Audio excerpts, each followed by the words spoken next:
tunasema tunatumia sana tasfida na nini, lakini lugha, ongea na mtoto wako kama rafiki yako. Tafuta lugha ambayo ukimwongelesha anakuelewa vizuri. Unaona? Kwa mfano unaweza kumwambia mwanangu, unajua katika mwili wako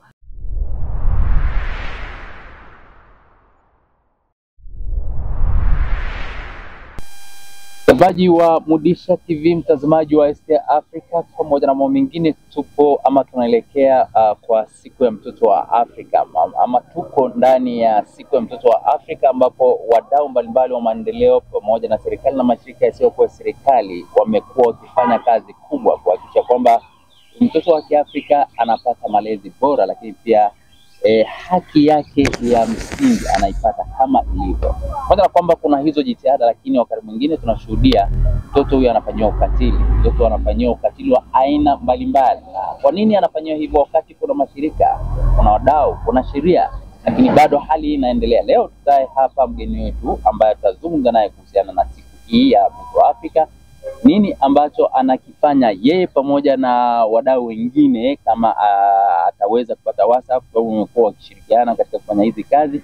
Atuambie hali ya huyu mtoto wa Afrika hadi hivi sasa ikoje, pamoja na uwepo wa sheria, lakini bado hali inaendelea. Mheshimiwa, habari za saizi? Salama, unaendeleaje? Sijambo kabisa. Shwari kabisa. Sijambo. Naam, karibu sana katika studio zetu hizi. Asante sana. Naam. Leo tunazungumzia habari ya siku ya mtoto wa Afrika, sio? Labda kwa faida ya mtazamaji, tuambie tu wewe ni nani na uko wapi, lakini pia tuzungumze sasa juu ya huyo mtoto ambaye tunasema ni kundi ambalo lina, pamoja na wao kwamba kuna watetezi wanaomtetea, lakini bado amekuwa na changamoto. Karibu kujitambulisha. Asante. Mimi kwa majina ninaitwa Mosi Soro Sasi. Ni hakimu mkazi mwandamizi katika mahakama ya wilaya ya Kiteto hapa tulipo, na pia ni mama wa watoto. Ndio. Naam, tunashukuru sana. Basi kwa kuanza kipindi chetu, tuambie, tupo kwenye wiki la mtoto wa Afrika. Huyu mtoto tunayemtaja, kwanza mtoto huyo ni kuanzia miaka mingapi, alafu baada hapo tuweze kuona maisha yake kwa. Okay. Mtoto tunazungumzia hapa ni kuanzia umri wa miaka 0 mpaka yani chini ya miaka 18. Huyo tunamtambua kama mtoto kwa mujibu wa sheria. Na mtoto ana changamoto gani? Kwa kweli watoto wana changamoto nyingi, na miongoni ambazo tunakutana nazo ni hasa unyanyasaji wa kingono, na hii ni kwa watoto wote, wa kiume pamoja na wa kike. Bado changamoto ni kubwa. Nasema ni kubwa kwa sababu ukiangalia katika takwimu zile zinazoripotiwa, kuna ambazo huwa haziripotiwi, yani hazifiki. Unajua unapochukua takwimu ya kwamba umepita labda katika mahakama fulani umepata takwimu, kuna zile kesi zingine za unyanyasaji wa kingono ambazo zinaishia huko majumbani, labda kwa sababu ni ndugu wanamalizana, masuala ya ukoo, ya familia, kitu kama hicho. Lakini ukweli ni kwamba changamoto kubwa ambayo inawatesa watoto wetu sasa hivi ni unyanyasaji wa kingono. Unyanyasaji wa kingono ndio. Vile vipigo vimepungua. Vipigo kwa kweli sasa hivi vimepungua, wengi wanapata kuelewa. Hebu tuanzie hapa. Kwa nini unyanyasaji wa kingono? Nini kinachopelekea kuwepo kwa hiyo hali? Naweza kusema kwamba hii hali ya unyanyasaji wa kingono inakuwepo, sio kwamba hakuna elimu zinatolewa, lakini chanzo kikubwa naona ni tamaa. Cha kwanza kabisa inakuwa ni tamaa, lakini pili masuala ya kishirikina yamekuwa mingi. Hizo sababu mbili naziona zinakuwa kuu sana, kwa sababu mashauri mengi unaposikiliza utasikia tu nilitamani, nilipata hamu, unaona, lakini mengine shetani kanipitia, ndio hizo tamaa sasa nyingi. Hizo mengine ndio haya inakuwa ushirikina. Ya kwamba mtu kaambiwa ukikutana na mtoto mdogo utapata pesa, utakuwa tajiri, utakuwa hivi. Kwa hiyo hali hii inazidi kuathiri sana watoto na kuwadidimiza.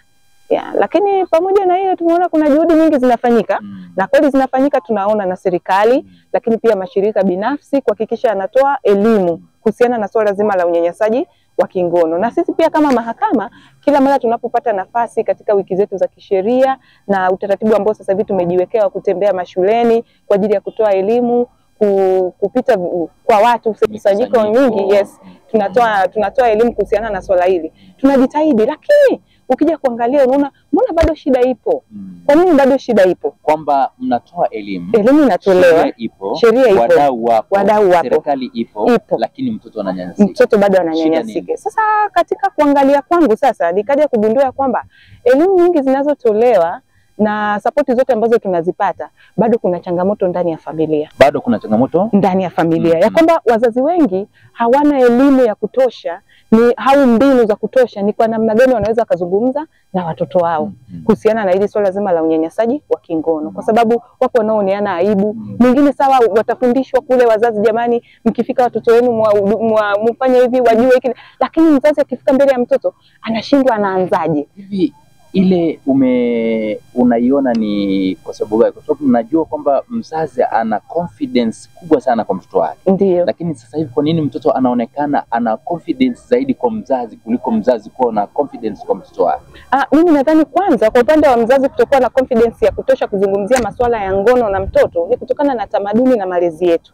Haya ni mambo ambayo yalikuwa ya faraga sana. Mzazi hawezi akaexpose kwa mtoto mpaka akifikisha umri fulani, watoto wanapelekwa jando ndio wanaenda kufundishwa. Kwa hiyo unakuta mzazi akimwangalia mtoto wake wa miaka 5, miaka 6, miaka 3 anashindwa aanzie wapi. Yeye anaanzaje kuongea na huyu mtoto masuala ya ngono? Anashindwa. Na ni kwa sababu ya malezi, ya masuala ya pedi na nini hawezi. Malezi yetu, tamaduni zetu bado tufunga, zinatufunga. Ndio maana unaona sasa mzazi atafundishwa ataelewa, lakini kwa ambaye anajiweza kidogo atapita atanua gazeti venye masuala haya ya kufundisha na vitabu atawapatia watoto. Lakini kwa yule ambaye hawezi kabisa, akifika anaishia kumwangalia mtoto wangu ameisha balee labda, naanzia wapi kumweleza habari za masuala ya ngono? Hawezi. Yani inakuwa ni ngumu sana. Inakuwa ni ngumu. Sasa nini kifanyike? Mimi kwa kweli nimepitia nikaona kuna hatua kama 10 hivi ambazo kwa wazazi wanaweza wakazitumia zikawasaidia, ambazo pia itakuwa ni sehemu ya kusupport sasa hii kampeni ya kuzuia na kumaliza unyanyasaji wa kingono kwa watoto.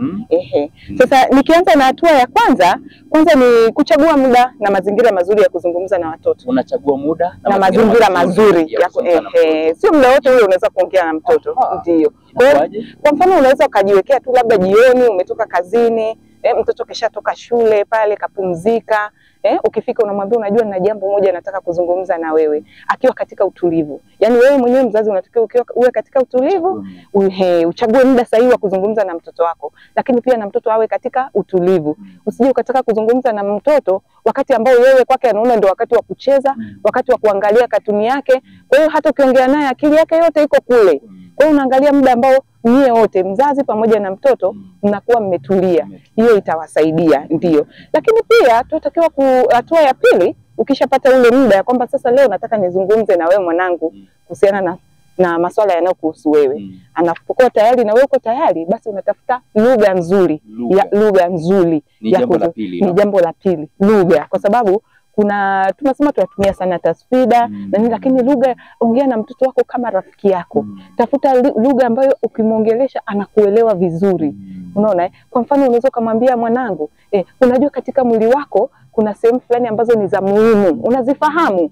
Japokuwa tunaona shuleni kampeni zinapita mashuleni wanafundishwa sehemu za mwili muhimu. Kwa hiyo na wewe zungumza na mwanao. Mweleze unafahamu sehemu ambazo ni za muhimu sana kwako katika mwili wako. Muulize, zitaje, anaweza akakwambia chache, lakini msaidie azifahamu zote. Lakini kwa faida ya mtazamaji ambaye anatazama hivi sasa, hivi hizo sehemu ni zipi? Sehemu za muhimu ambazo tunapenda kuzungumza na watoto huwa tunasema ni sehemu za kifua, matiti, ambayo mtoto ajue kwamba hii sehemu ni ya muhimu, ni ya kwangu. Lakini pia sehemu ya siri, ile wa kiume au wa kike, lakini pia sehemu za nyuma kwenye makalio pia ajue ya kwamba afahamu ya kwamba hizi ni sehemu ambazo muhimu sana. Hatakiwi kuonyesha, kwanza kuzionyesha kwa watu. Licha hata kugusa, kuzionyesha kwa watu, anatakiwa azifiche. Ni sehemu muhimu. Lakini pia sehemu ya tatu ndio ile kumfundisha sasa umuhimu wa hizi sehemu ambazo umemwambia na ni kwa nini anatakiwa azilinde. Azilinde, asiruhusu mtu yoyote yule akazigusa sehemu zile. Kwa hiyo hapo ndio utaenda kwa kimoja unamweleza hizi zikilindwa zinakuwa hivi, hizi haitakiwi mtu akuguse. Mueleze mtoto apate kuelewa ukweli na usimfiche kabisa, na umwambie kabisa ni sehemu za siri ambazo mtu akikugusa ni kosa. mbali na kosa, lakini madhara yanaweza na madhara yanaweza kujitokeza. Ndio hivyo. Lakini pia hatua ya tatu, unatakiwa mfundishe mtoto kusema hapana. Tayari amezijua hizi sehemu ya kwamba ni sehemu za siri, ni sehemu muhimu, hazitakiwi kuguswa. Kwa hiyo mfundisha kwamba ikitokea mtu akataka kumgusa sehemu ile, aseme hapana, na akiona hapana tu haitoshi, akimbie, hata apige kelele. Na kama itashindikana pote, mfundishe kuwa muwazi kwako. Lakini pia rudia mazungumzo kama haya, sehemu ya 3, ya 4. Rudia mazungumzo kama haya mara kwa mara. Usifanye tu mara moja alafu kaacha. Yarudie mara kwa mara. Mwambie kwamba leo umemkumbusha, lakini kwa sababu ni mtoto anakuwa na mambo mengi, lakini pia wanakuwa na tamaa zingine huko nje, kuwa unafanya maongezi ya kujirudia mara kwa mara the same thing. Lakini pia unamuuliza, usione aibu kumuuliza mwanao siku yake imekuaje, kama kuna mtu kamgusa, kama kuna mtu amemwambia chochote. Jaribu kujenga yale mahusiano kati yako wewe pamoja na mtoto. Ndio. Lakini pia unaweza kutumia mifano ya michezo. Mifano ya michezo salama, yani mfundishe kufahamu tofauti ya maumbile yake, kwa nini yeye anaitwa msichana na yule anaitwa mvulana. Mfundishe ajue, kwa sababu kuna watoto anakuwa mpaka umri fulani hajielewi ya kwamba yeye ni msichana au ni mvulana, hajielewi. Hivi inawezekana? Inawezekana, na imenitokea mimi pia. Kwamba hajui yeye ni wa kiume au wa kike. Yani mimi nitakupa tu mfano mzuri. Mwanangu ambaye sasa hivi yuko darasa la 3, alinifuata akaniuliza, lakini mama, naomba nikuulize. Nikamwambia ndio. Akaniambia, hiyo ilikuwa mwaka jana akiwa darasa la 2. Akaniambia, kwani mimi ni boy au ni girl? Nikamwambia, kwa nini unaniuliza hivyo? Akaniambia, hapana, nataka nijue kama mimi ni boy au ni girl, kwa sababu tumekuwa tukijifunza tukizungumza, lakini kwa bahati mbaya sikuwahi kumwambia kwamba wewe ni wa kike au wa kiume. Lakini pia anapata changamoto kwa sababu watu wengi wanaomwangalia wanahisi ni mtoto wa kike kwa jinsi alivyo. Sasa unakuta mwingine hata ukitembea naye akimsalimia anamwambia, "Hujambo mtoto mzuri," au "Hujambo mdada mzuri," au baba mtu mzima anamwambia, "Hujambo mama."